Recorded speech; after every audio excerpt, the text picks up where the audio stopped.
All right, so we're diving into this future-proof investing thing. Yeah. You've given us a ton to go through, articles, research papers, even some of your own notes. I mean, it seems like everyone's feeling the pressure now with prices going up and, Oh, yeah. well, the economy just doing its thing. Yeah. You're not just sitting back, though. You're ready to learn and Absolutely. get ahead of the curve. And That's the key. And let me tell you, there's some really interesting stuff here. Like a mix of tried and true ideas, but then also some stuff that might just surprise you. Definitely. So what we'll do is pull out the most important things. Okay. The real gems, and help you figure out what it all means for your investing decisions. What's fascinating to me is that a lot of people focus on the what's of investing, like the stocks and bonds, real estate, but they miss the bigger picture, the why behind those choices. Okay, the why. And that's where understanding inflation comes in. Right, inflation. Yeah. It's not just some abstract concept. It's the reason $20 doesn't get you what it used to. Exactly, yeah. Your money is buying power just shrinks over time. Like it's slowly leaking out. That's a good way to put it. Which is what makes future-proofing so important. Absolutely. Yeah. It really is like a silent tax on your savings. Okay. And one of your sources actually brought up a pretty scary historical example. Okay. The stagflation of the 1970s. Ooh, yeah, I remember reading about that. High inflation combined with no economic growth. Ouch. Yeah, not a good situation. So it's like a cautionary tale. We can't just rely on what worked for our parents or grandparents. We need strategies that work now. Yeah. And one that seems to always come up is real estate. It's tangible. It is. You're literally buying a piece of the world. Exactly. Yeah. It's that feeling of owning a piece of the pie that I think is so appealing to people. Yeah. And there's a couple ways to play it. You can go direct. You can buy a property. Maybe rent it out for some passive income. Right. The classic landlord approach. The landlord approach, yeah. But that sounds like a lot of work. It can be. Can be. Which is where, I guess, REITs come in. Right. They're like real estate, but without the day-to-day hassle. Exactly. REITs, or real estate investment trusts, let you invest in a portfolio of properties without actually having to manage them. Okay. So you're essentially buying shares in a company that owns and operates this income-producing real estate. Okay. And what was interesting here is that your research actually highlighted how properties in high-demand urban areas have been outpacing inflation for years. Really? Why is that? Is it just because more people want to live in the cities? It's a little more nuanced than that. It's, okay. think job growth, infrastructure improvements, lifestyle amenities. Right. All those things drive demand. Yeah. And that demand pushes prices up. Oh, it's a pretty classic supply and demand scenario. Right. But understanding the why helps you spot those potentially lucrative opportunities. Makes sense. Okay, so we've got tangible assets like real estate. Right. Then there's the other classic safe haven, precious metals, gold and silver. They've always had this mystique about them. Yeah. It's like they hold their value no matter what. It's not just mystique, though. Okay. Gold and silver have historically held their value, especially during times of economic uncertainty. Okay, so if the dollar is losing its purchasing power, gold and silver kind of hold steady. They often do, yeah. Interesting. Think of them as a store value that transcends paper money. Right, I can see that. No, you can go the traditional route and buy physical gold or silver, bars, coins, that sort of thing. Right. But then you've got to think about storage, security. Yeah, I was just thinking. Yeah. That sounds a little like a heist movie waiting to happen. Yeah, surely there's a less dramatic way to invest in precious metals. There is ETFs or exchange-traded funds. All right. They track the price of gold or silver, and they're a more accessible way to kind of get in on the action. All right. Without having to worry about storing a gold bar under your mattress. Yeah, that makes sense. And with inflation concerns rising, we're seeing more and more investors turn to precious metals as a hedge. It's like they're rediscovering something that's been valuable for centuries. Absolutely, yeah. Okay, let's shift gears a bit. One of your sources talked about investing in essential industries. It seems like a pretty solid strategy. It is. Especially in uncertain times. Right. What do we always need no matter what's happening in the world? Well, think about things like healthcare, utilities, consumer staples. Yeah, those are the things that people can't live without, even during a recession. Exactly. So demand remains relatively stable, And companies in those sectors tend to kind of weather the storm. That's a bit better. But even within those essential industries, I'm guessing diversification is still key. Oh, absolutely. Okay. One of your articles had a great example. Oh, yeah. Procter & Gamble. Okay. They make all those everyday products. Yeah. Soap, detergent, diapers. And they've actually been adjusting their pricing to kind of keep profits up during this inflationary period. So they're adapting. They're adapting. Okay. Which shows how even a company in a stable sector needs to kind of adjust to the current climate. And Johnson & Johnson, the healthcare giant, Right. they benefit from having such a wide range of products. Exactly. So even if one area isn't doing as well, they've got others to balance things out. It's like a built-in safety net. Exactly. Diversification is crucial no matter what sector you're looking at. Okay, speaking of risk, are you ready to talk about the elephant in the room? Let's do it. Cryptocurrencies. You can't escape it these days. Yeah. It feels like everyone's either made a fortune or lost their shirt in the crypto market. It's a wild world. It is. It's a frontier. High risk, high reward territory. Absolutely. But the potential returns, that's what attracts so many people. It is. And the decentralized nature of cryptocurrencies, that's a huge part of the appeal, right? It is. It operates independently of central banks. That's right. Which some see as a hedge against traditional market fluctuations. Yeah, they see it as kind of a protection. It's like a whole new financial system operating outside the traditional rules. That's the idea. But that also means that it's relatively unregulated. Right. And that's where the volatility comes in. Absolutely. You know, we've seen Bitcoin and Ethereum go on these wild rides. Oh, yeah. The stories you hear are crazy. 1 minute someone's buying a pizza with Bitcoin. Right. The next they could be a millionaire. Yeah. So fascinating, but definitely not for the faint of heart. And that's why research and understanding are so crucial before you even think about putting your money into crypto. It is. It's not just a game of chance. It's a whole new world with its own rules and risks. I think that's a great point, yeah. Okay, so we've covered real estate, precious metals, essential industries, and the wild west of crypto. Yeah. Now let's talk about something a little more predictable. Okay. Index funds. All right.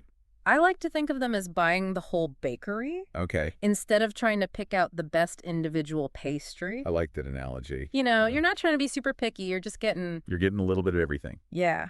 Yeah, index funds track a specific market index like the S&P 500. Right. So you're essentially buying a slice of the entire market.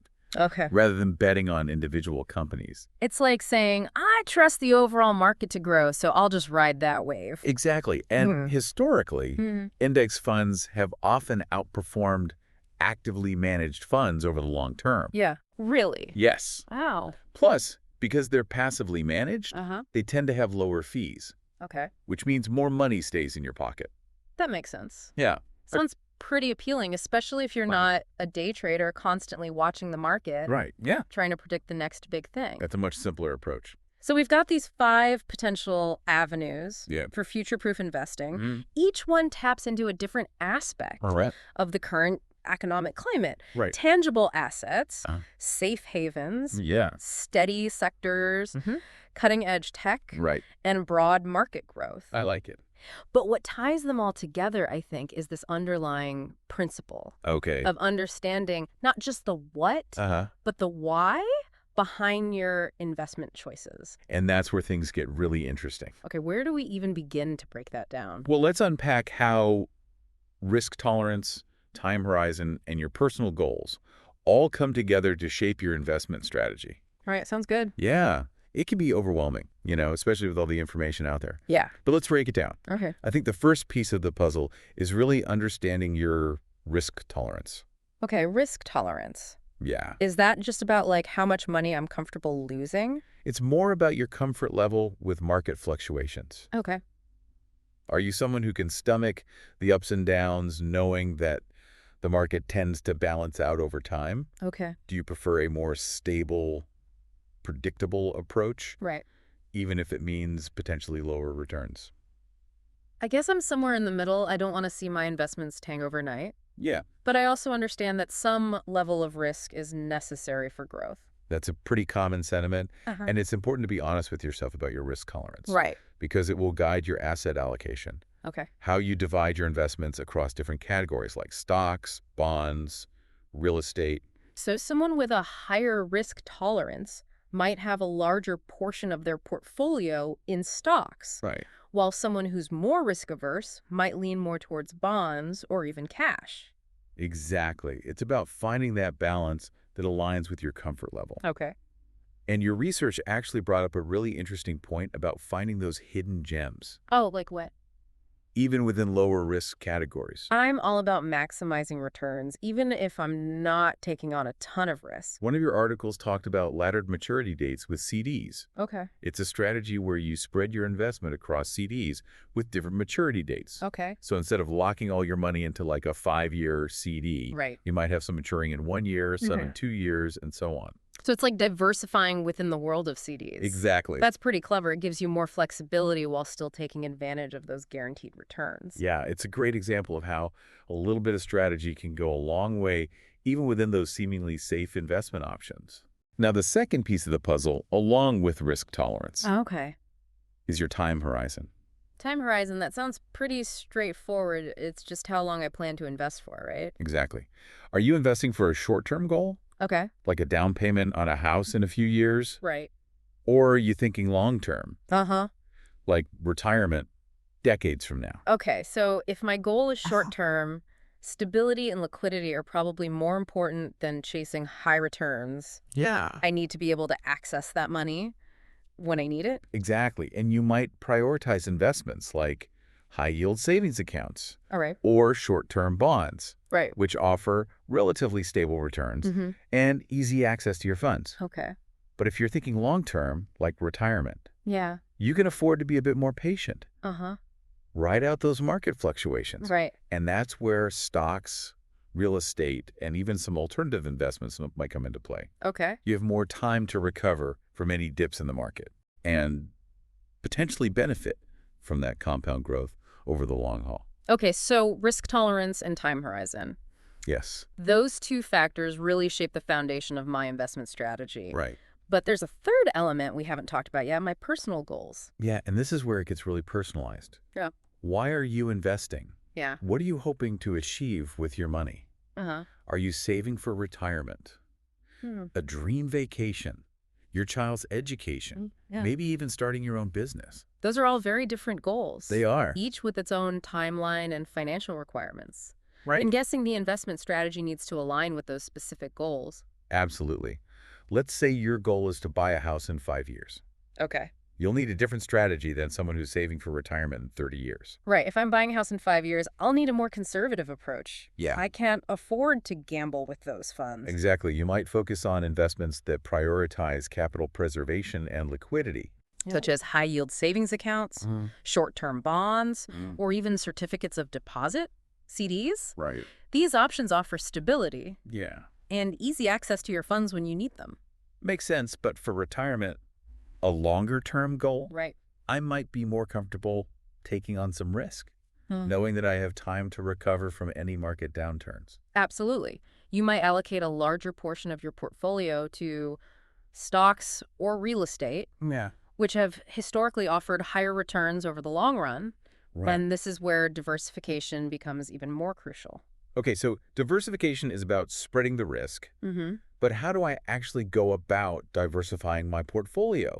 Do I need to buy a little bit of everything? Not necessarily. Yeah. Diversification is about strategically allocating your investments across different asset classes, sectors, and even geographic regions.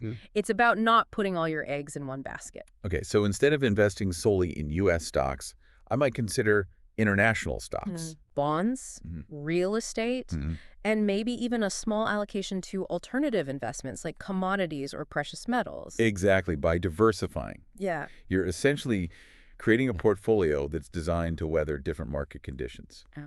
If one asset class is underperforming, Yeah.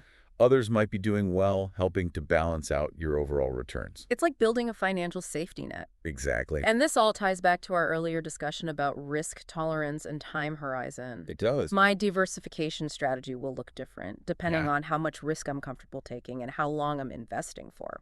Precisely. It's all interconnected. And Your research actually touched on a concept that's becoming increasingly popular. Oh, yeah. Especially among younger investors. Socially responsible investing, or SRI? Oh, yeah, SRI. I've heard about that. Yeah. It's about investing in companies that align with your values. Exactly. It's about considering not just the financial returns, Okay. but also the environmental, social, and governance factors. Yeah. Associated with a company. So instead of just focusing on profit, I might also look at a company's track record on environmental sustainability. Right. Fair labor practices or ethical business conduct. Absolutely. SRI investors might choose to avoid investing in companies involved in industries like fossil fuels, tobacco, or weapons manufacturing. So I could invest in companies that are working on renewable energy solutions. Yeah.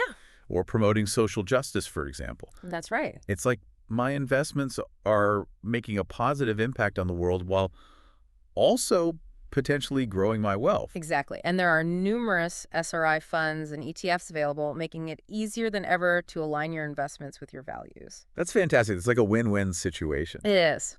But let's be realistic. We can't just ignore the tax implications of our investment decisions. Right. Taxes are a big part of the financial picture. Absolutely. Taxes can significantly impact your overall returns. Right. So it's crucial to consider them. Yeah.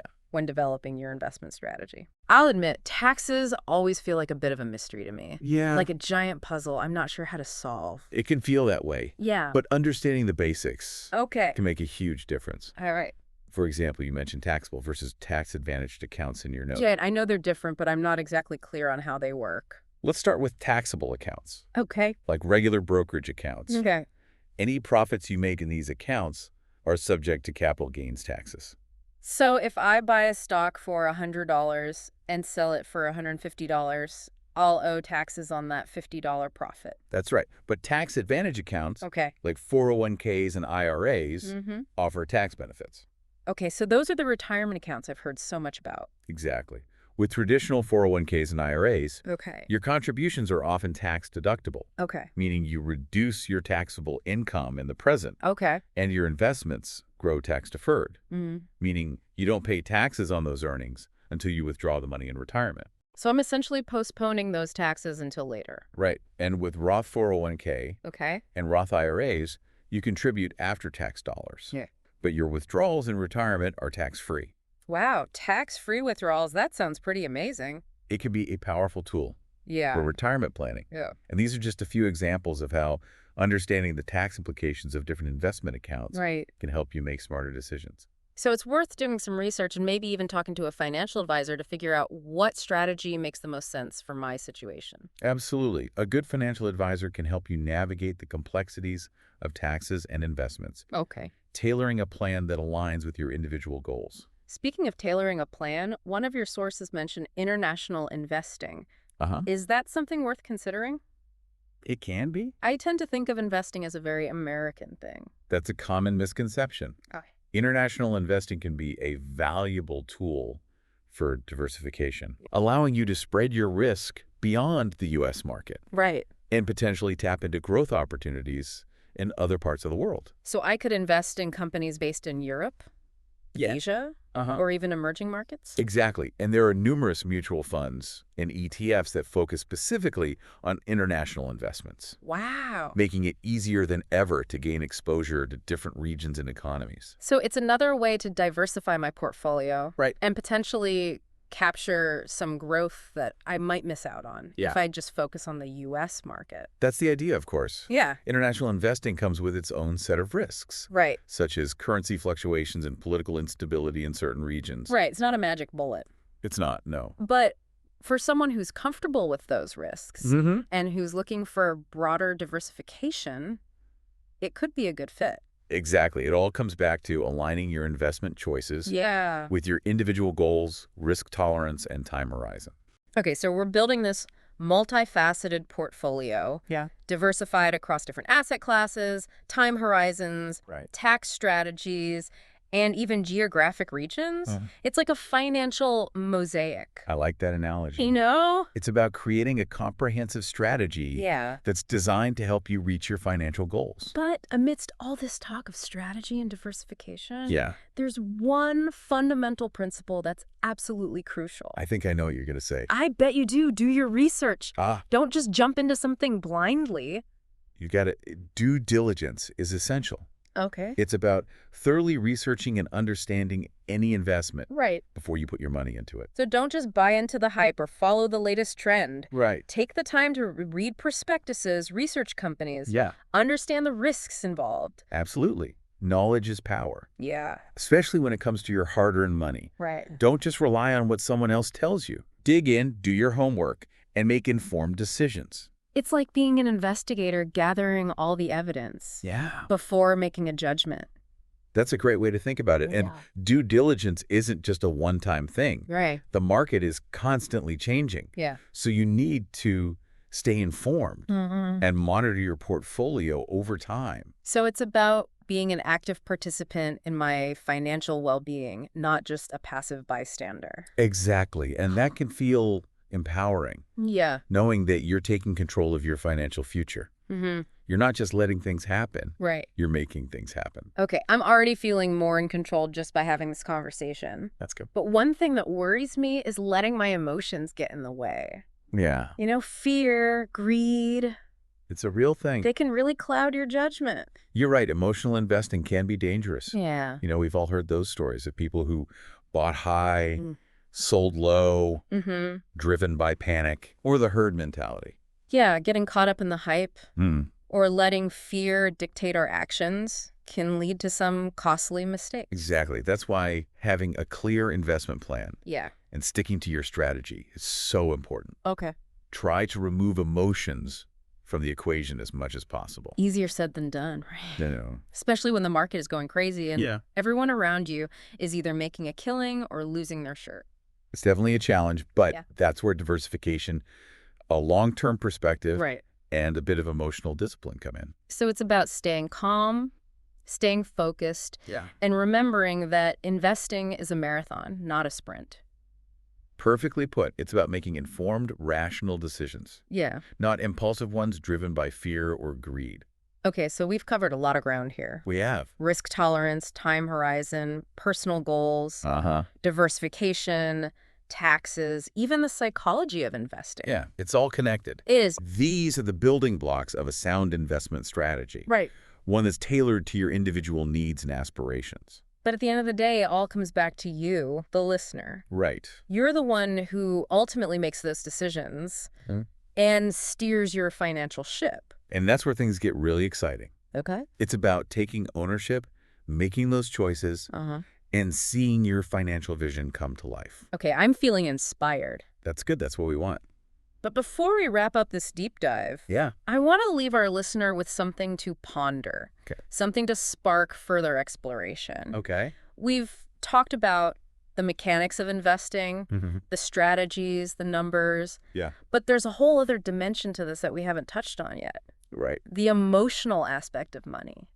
That's a crucial point. It is. We often focus on the technicalities. Yeah. But money is so much more than just numbers on a spreadsheet. Right. It's tied to our sense of security, our freedom, our ability to pursue our dreams. Exactly. And sometimes our relationship with money can be complex. Oh, absolutely. You know, we might have limiting beliefs or unconscious patterns that hold us back from achieving our financial goals. Yeah, it's like this whole hidden layer beneath the surface, you know, of our financial decisions. We might be making choices based on fear or scarcity without even realizing it. We might spend impulsively out of insecurity or avoid investing altogether because we feel overwhelmed or intimidated. Right. And these emotional patterns can really sabotage our financial well-being. Yeah.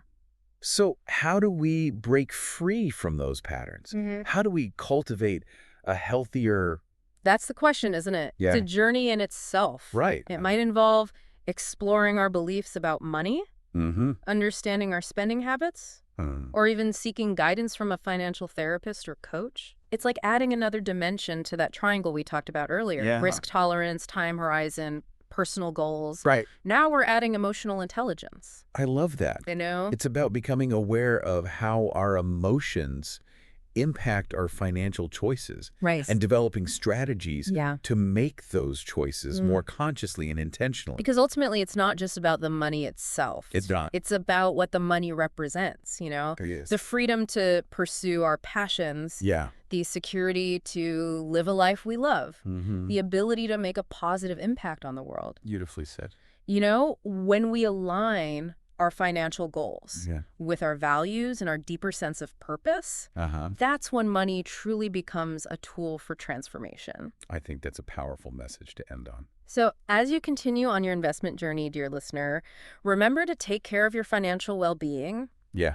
But also nurture that relationship with money. Explore those deeper layers, challenge those limiting beliefs, and allow yourself to envision a future where money is no longer a source of stress, but a catalyst for growth, abundance, and joy. I love it.